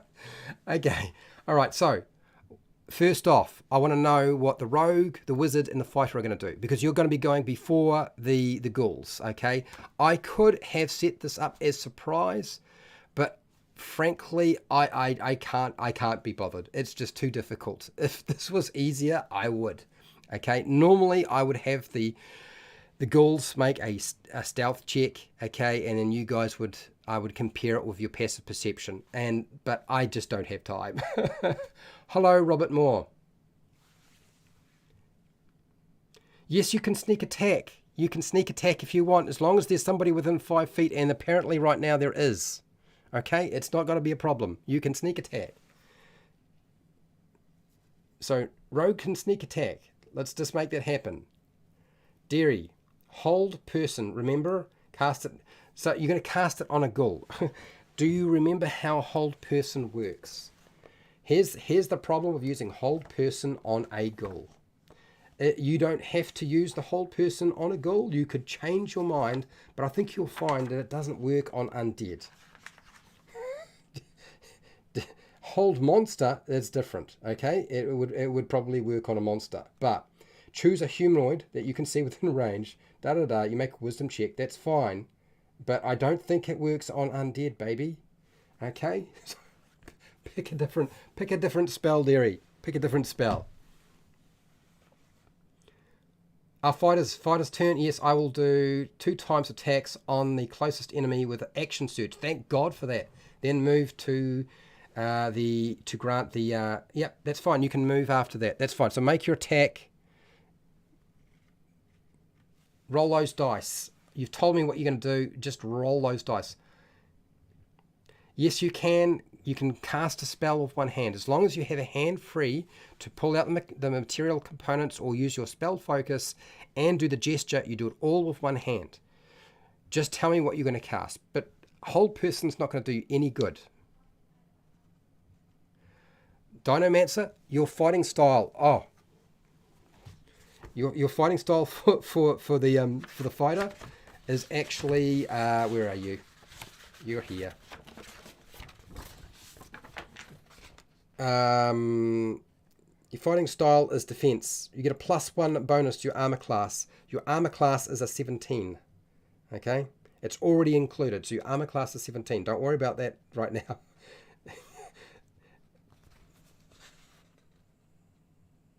Okay, sneak attack with short sword, rolled a 17. Okay, good. Thank God we got something happening. 17 is greater than the armor class of a ghoul, which only has an armor class of 12. As long as you get equal to or greater than, it's dead meat for ghoul. Okay, so you hit. You need to roll some damage.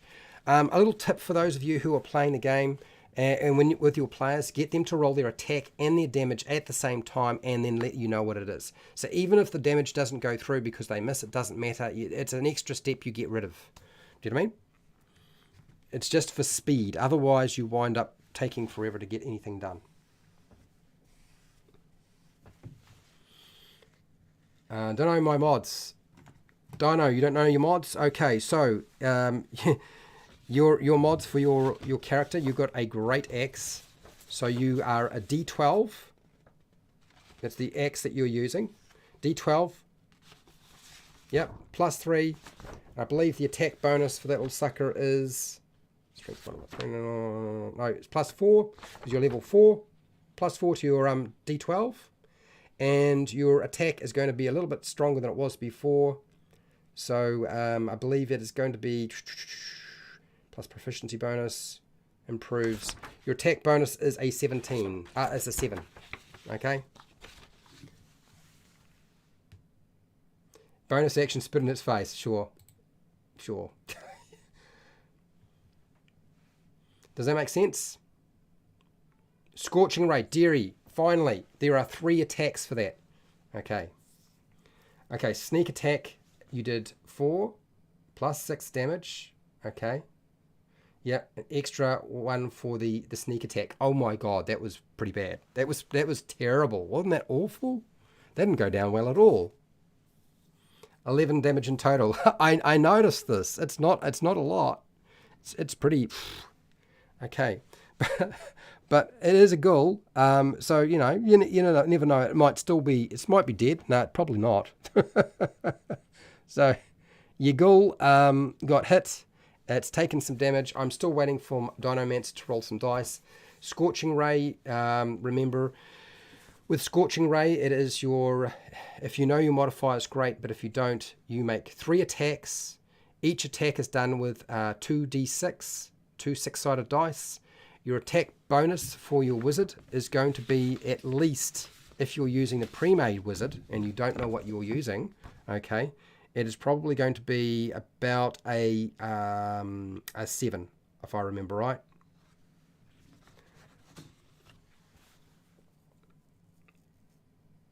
$18. Okay. Oh, that's fine. We'll go 18. We've got an 18 in there. Right. 18 doesn't kill the ghoul. Ghouls have 22 hit points, so that they're quite tough. How are we doing there? You've got to roll some dice, people. You've got to roll some dice. 7 minutes, and then Fred goes for a snooze. And while you're getting your act together, the ghouls are getting ready to do their claw attacks. Because remember I said ghouls use your claws? And there's a lot of them. And I can move a lot of them into position.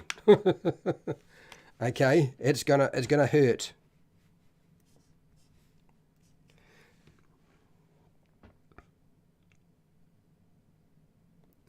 Are we organised yet?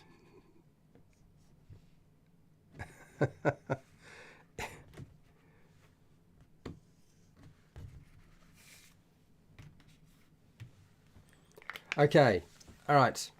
You got a 12, a 13, and a 20 to hit. 3 attacks. Good. Finally. Guess what? Every single one of them hits. Okay? So roll those dice.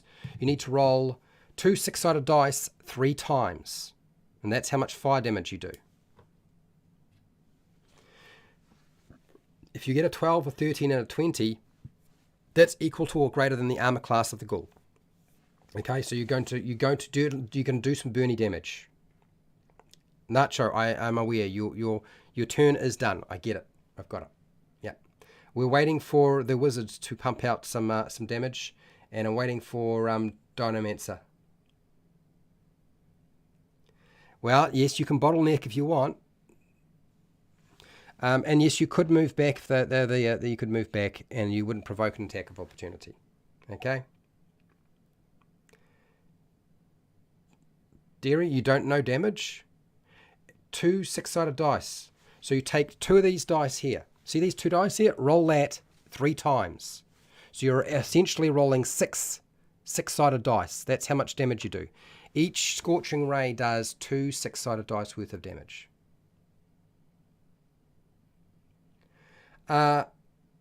Well, did you actually roll a 20 on your dice? If you rolled a critical, then fine. Then you're going to do double on that one, okay? You double the dice if you do a critical. Your turn is over. Okay, all right. That was the fighter. 11.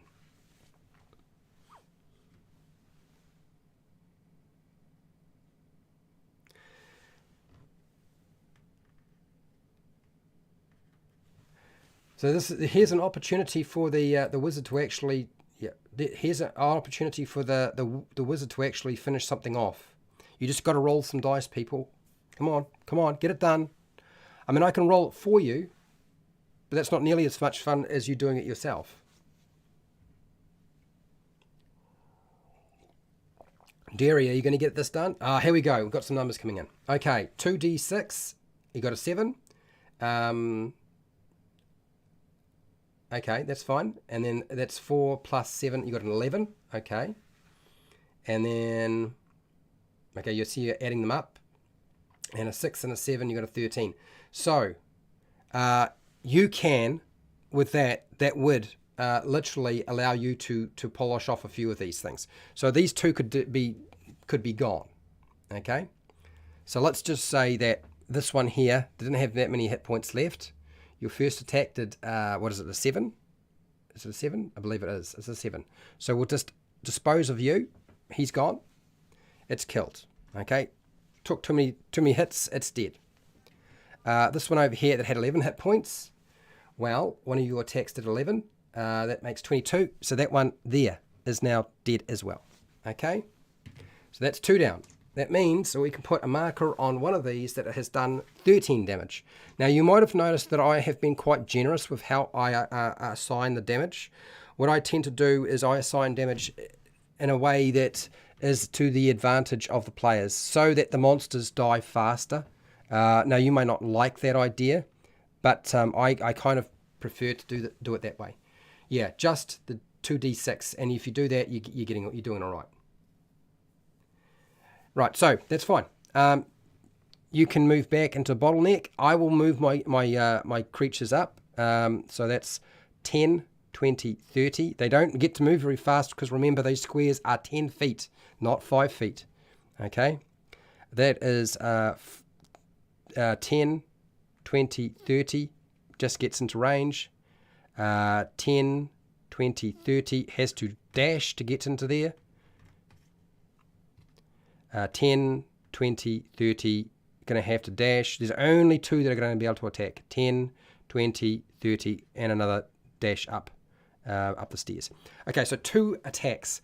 This is how it works, people, with your ghouls. I'm going to attack with these 2s, the fighter, because it's the only one I can attack. So unfortunately for you, Dino, you're taking the brunt of it. The easiest way to get through this nice and fast without messing around, that one there is taking some damage, 13 hit points. I will remember that, hopefully. Is just roll however many attacks you have. So I have 2 that are going to make attacks, so I'm going to just roll both of them at the same time. Okay? So the first one that I got is an 8, and I got a 6. So the 6 isn't going to be anywhere near enough. Nobody's got an armor class of 10 in this party. The other one, you get a crit. A crit would kill it. Yeah. If you crit and you got that much, then one of them is dead as a doorknob. So we'll just get rid of that one. Okay, so there's only one making attack. And so I'll just roll it again. I'll just use the 8. The 8 was fine. The 6 was going to miss. The 8 is still not going to be enough. It is 4 plus 8. That's the attack bonus. So we only get 12. And the fighter does not have an armor class of 12. You've got an armor class of 17. So it misses. Okay? Now you might have also noticed that what I've done here is I've put a number underneath it. Rather than rolling dice to determine what the damage is, no Dinomancer, your armor class is 17 on this character, okay? So I use average damage. Average damage is the number outside the box that shows you how much damage you do. Okay, for a ghoul, you'll notice it states 2 4-sided dice plus 2 slashing damage with the claws, and it only gets 1 attack.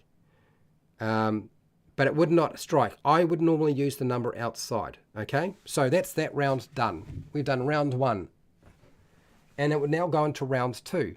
But there's no way I can get through these guys doing another round. It's not going to happen. Okay, so there's 1 round of combat. Nice and simple. Dungeon Master went last because I rolled really low, and the other guys did their actions. And that's kind of like, that's the beginning of your battle. You know, that's as simple as that. Evasion. It doesn't matter anymore, people. It does not matter. Do you understand? It does not matter anymore. Okay. All right. Okay. I feel like you guys have had way too much fun. And maybe next time I should structure it more rather than getting you guys to do this as a play along, because it's a bit of a nightmare, frankly. Come on, you've got to make it easier for me. Otherwise, it's hard. Okay. Anyway, so for those of you who had hoped for a little bit more, don't worry. There is a live stream this week where I cover the basics to, well, not the basics actually, magic mechanics. And I will be doing some explanation, but a lot of demonstration. And I have some things already set up and planned for that. And we'll see how that goes. I'm hoping that that works out well. And if it does, we'll continue to do it in that manner. But I will still ask for people to engage and participate when I can. So yes, thank you to Dinomancer, Derry, and Nacho Man for playing a character today. It was not as painful as it looked, people. It really wasn't. It could have been easier, but we did all right. We got through that one. Jeez. Anyway, thank you to my patrons supporting me for so that I can keep doing this class and continuing. My hope is that I can demonstrate and explain and show you various aspects of the game, and that's the intention behind all of this in the first place. So thank you to my patrons for supporting me. Thank you for everybody who's been watching my live streams and participating and taking part and commenting. That really does mean that I'm actually getting somewhere. Also, I want to say thank you for watching the replays of my live streams. None of them are going unlisted anymore. You don't have to worry about that. They will stay up there no matter what. They will still be there. And for watching my edited videos. And wherever you are in the world, whether it be the morning, the afternoon, or the night, or the wee early morning, please look after yourself, your family, and your friends. Be nice to your neighbours. And hey, till next time, keep rolling those 20s.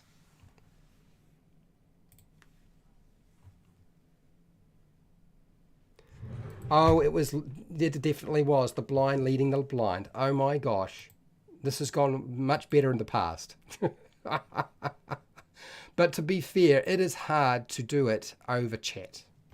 Like, once it's voice, it'll be easier.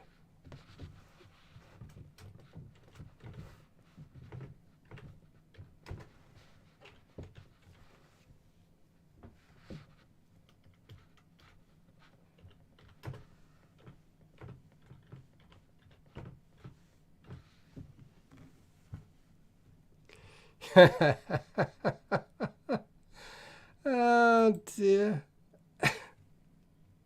See you next week, everybody, for another Lost Mine of Phandelver. But I'll see the rest of you tomorrow for the Dungeon Master preparation.